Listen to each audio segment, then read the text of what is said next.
So we actually start here in the early Saturday morning sunshine. The sun is coming up. It's just after 9 o'clock. The Hondaghini is ready to go. This is qualifying one, and Saren is getting in the car. Basically, the breakdown of the weekend is we have qualifying early Saturday morning for race 1 Saturday afternoon, and then Sunday we have qualifying 2 early morning for Sunday race 2, which is in the afternoon. And Saren will do race 1 and Alex will do race 2. Saren is in the car for qualifying. Alex is standing there in a white t-shirt with his arms folded. He has nothing to do today. This CRZ is making a lot of noise all weekend. Anyway, Saren is in the car, he's in the zone, he's ready to go. Now the car is wheeled forward, it's ready to go. You can cut the atmosphere with a knife here. Everyone wants to see what this can do against the clock. And then the next thing I'll also mention is, although this is the open class, this has got a great big restrictor in it. So we're a long way off the 655 horsepower in knocked out on the dyno. So the Hondaghini's off on its out lap and I'm off down the service road to turn 12 because I want to show you it on track. I want you to hear it coming into turn 12, braking and accelerating out onto the main straight. And I need to wear a helmet because safety rules on the infield dictate you don't wear a helmet. So the open class is absolutely mental. There is everything going on here. You can do what you want, but they hit you with the restrictors to try and keep it competitive. And I love this. The green and the red wheels on a yellow car. Anyway, the open class, you do what you want. The Hondaghini fits straight in. And look at this Evo, that looks the absolute worst. We've got crazy Corolla AEs, a lot of EGs. More EGs. Here we've got an EG heading into the pits, and then we've got an FD that looks wild. It's an absolute mixed, crazy bag of cars. It's completely mental, and I absolutely love this. People just race and they modify the cars to the max here, and we'll finish. The Hondaghini is coming past.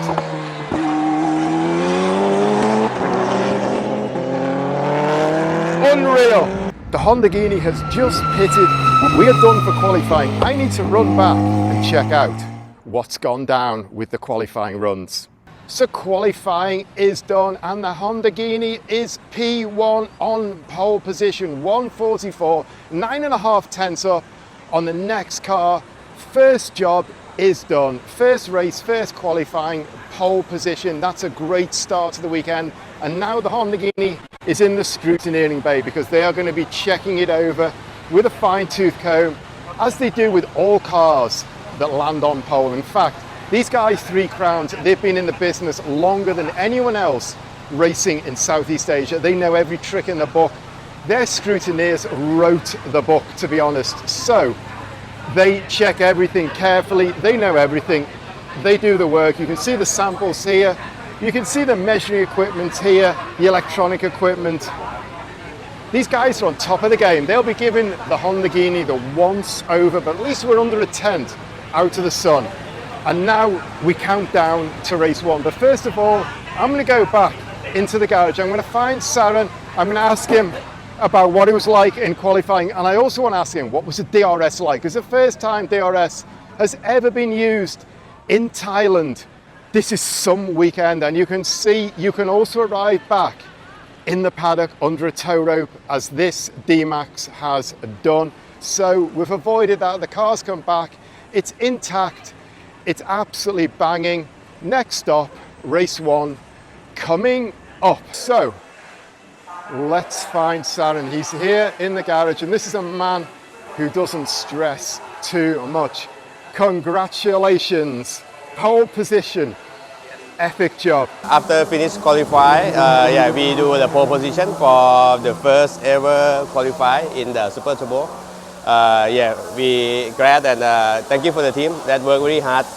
We saw some crack of the exhaust manifold this morning, and we take it out, weld it, and assemble the car back in time. So let's see how the race event. We plan to lower the boost because during qualify, when we use full power around 500 horsepower, we facing the too high air intake temperature. So I think when we lower the boat, I think we can survive for 12 laps. On the qualifying, I do use a DRS on the second and third lap. In the car, I feel that the car hit the lap limit on 6th gear earlier, around 120 meters before 7,500 RPM. So in the car, I feel like smoother and you have a little bit more acceleration. In theory, with the double flat wing open and close, the drag should be different around 30%. Yeah, but you can increase like triple of downforce. It's almost time for number 55 to go out and do the action. Saren is in the car. Alex is wearing his t-shirt today. The TV people are here and the team manager is looking very serious. No time for chit chat anymore. It's got that big that even Confirm has been attracted down to the garage. It's almost time to rock and roll. The cars are going around on the formation lap. Our pit is actually right at the back of the grid, so I've got to walk out and I've got to walk right up to the front of the grid because we're on P1. So let's get going and watch out that we don't miss the cars behind. And we just have a quick look around because unfortunately we have... Hello, how are you? I'm good. Well, there were going to be no pretties in this video because of PSC, they don't do pretties, but I have found a very familiar face, so I'm going to squeeze her in for absolutely no reason whatsoever. It's good to see you. Got to keep going up to the front of the grid. Got a little bit sidetracked there, but at least we've got a bit of the atmosphere of Thai Motorsport because pretties is what Thai Motorsport is also all about. And a very nice cooling blow of air of someone. We do in fact have pretties because we're on P1 and you get the P1 board. And these guys look like the Terminators here. They are much better dressed than I am. Right, let's wait for the car to arrive. In fact, while we're waiting, we can see right up here, Super Turbo Thailand, D1 and Japan plus 20. Those are the three categories that race together on this grid. It's a really big, pumped up, powerful grid. Everything on this grid is about horsepower, about power, about handling, about winning. So, got a lot of work to do and still got an empty spot. I hope you enjoy for the show, the racing today.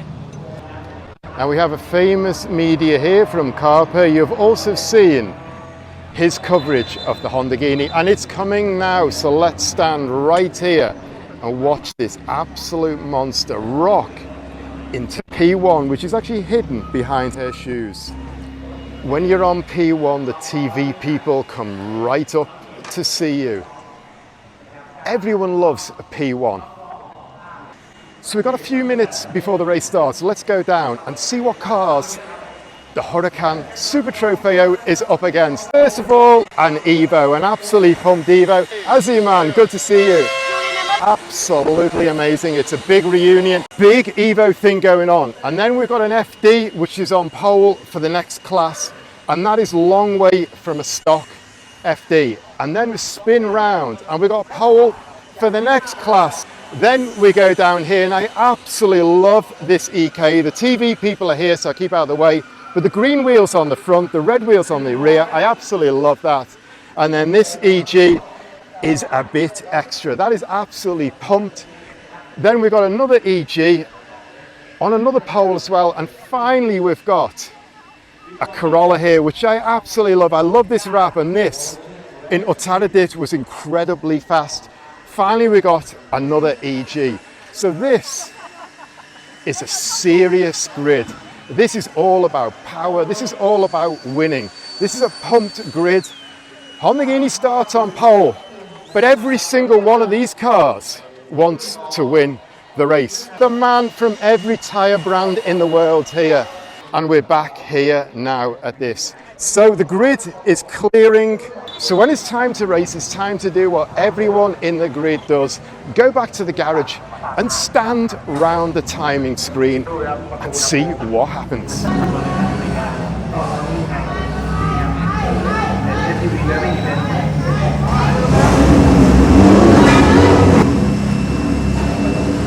So we're done with race one, the first ever race in the life of the Hondaghini, the Huracan Super Trofeo with a Honda K20C Turbo.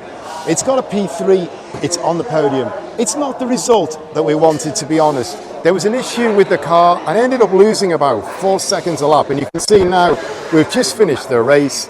Saren is there, Alex is there, team manager's there, everyone is debriefing, discussing, working out where the problem lies, where they lost a lot of power from. But this car is a development in progress. This weekend is all about development, all about learning. So we're learning a lot today, but we got a 12-lap race under this car. And it looked good at the start. Right at the start, the Evo on the second row came absolutely powering through, down the inside into turn one. But Saren just kept it all cool, calm and collected. Got the inside line, down the hill, into the U-turn, took the place back, and he looked like he was going to be solid in P1. But then he had a problem with power and started losing chunks of time, lost P1. He fended off the other Evo that wanted P2 for a couple of laps. That Evo got past, he got repassed through the uphill S's 5 and 6, then couldn't keep it behind, settled on P3. I mean, was just dropping away a long way. So we finished a long way distant in P3, right out in no man's land, but on the podium, got a trophy, got its first race under his belt, and another step in the development. So everyone's pretty happy. Would have liked to win the race, obviously, but everyone is pretty happy. It's about getting this car in the sweet spot. Went a long way today. Car looked good on track. The handling was good. Everything is coming together here. Got another race tomorrow. It's now come up to 4:30. We have good news. The problem is solved, and it was software related. The tuner is in the car with his laptop, and they have worked out the problem, what went wrong. We need to have a quick word with Saren over here to tell us what the problem is and if we're going to be good for tomorrow. Okay, so now we know the cause of the problem, that the car shut down for 5 seconds. In the long distance race, the oil temperature is go up over 90 degrees Celsius. And for our safety, we set up high rep around 5 bar oil pressure. And now it's go up, temperature is go up, so the pressure is dropped to 4.2. So every time I run like high rep, like on the straight line or high speed, when braking, the engine will cut off like 5 seconds because it's safe. It go to safe mode. Yeah. Now we change the set point from 5 bar to 3 bar. So I think it's not going to happen again for tomorrow. Good morning from Chang International Circuit. It's day 2 of the Hondaghini on track. Similar to yesterday, we got qualifying, but it's 8 o'clock this morning. You can see the sun is already up and burning, but it's a bit earlier than yesterday. We've all got out of bed earlier. Anyway, the Hondaghini is sitting here waiting to go. But Saren is gone. He's back in Bangkok now. And we have a new driver, Alex. You can see down there, just stretching out with a race suit on.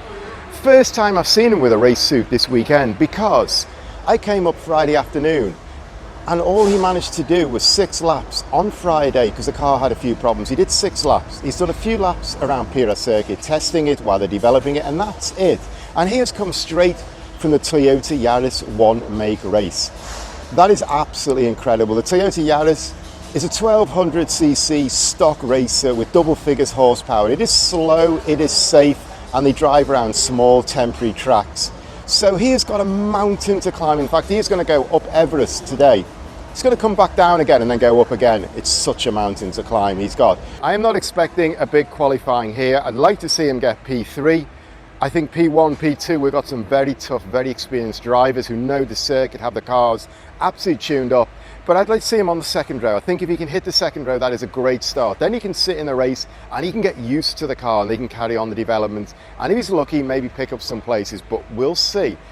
Qualifying is coming up in a couple of minutes, and qualifying is for the hardy at 8 o'clock in the morning. You can see the pit lane is absolutely empty. Anyway, we've got a couple more minutes to go and then we're off.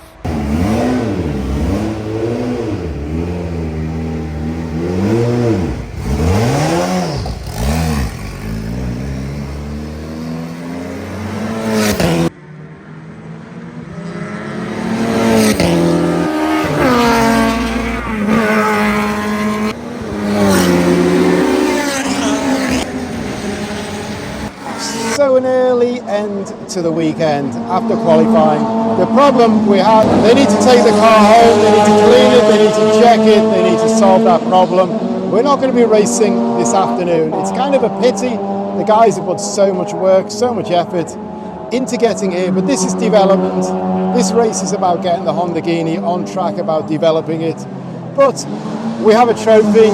P3 yesterday, pretty good start. Could easily have been P1, and that's the takeaway from this weekend. Could have been a win, no problem. But development is development. You got to be first past the checkered flag, and the Hondaghini wasn't. So we go home, lick the wounds, prepare the car, and come back for the next round. But we got one of those iconic 3 Crowns trophies to shove on the shelf with all those other Lamborghini trophies that this team have earned. Big thanks to the PSC team. They're a fantastic bunch of guys. They work really hard. They love to develop cars and they're so welcoming, so hospitable. Absolutely love spending a weekend with them.